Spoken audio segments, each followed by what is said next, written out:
கீரை வேகிறதுக்கு கொஞ்சம் தண்ணி சேர்த்துக்கலாம். ஒரு 10-12 சின்ன வெங்காயம், ஒரு 4-5 வெள்ளைப்பூடு, சின்னதாக துண்டு புளி, 2 மிளகாய், காரம் கொஞ்சம் கூட வேணும்னா இன்னும் கொஞ்சம் மிளகாய் சேர்த்துக்கலாம்.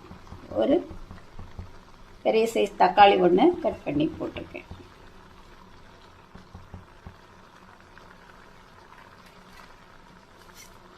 கீரைக்கு தேவையான அளவு உப்பு சேர்த்துக்கலாம்.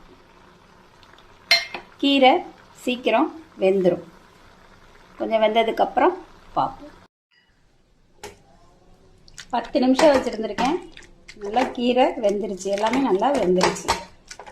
நான் கொஞ்சம் 1/2 டம்ளர் தண்ணி ஊற்றினேன், கொஞ்சம் தண்ணியை எடுத்து வச்சுருக்கேன்.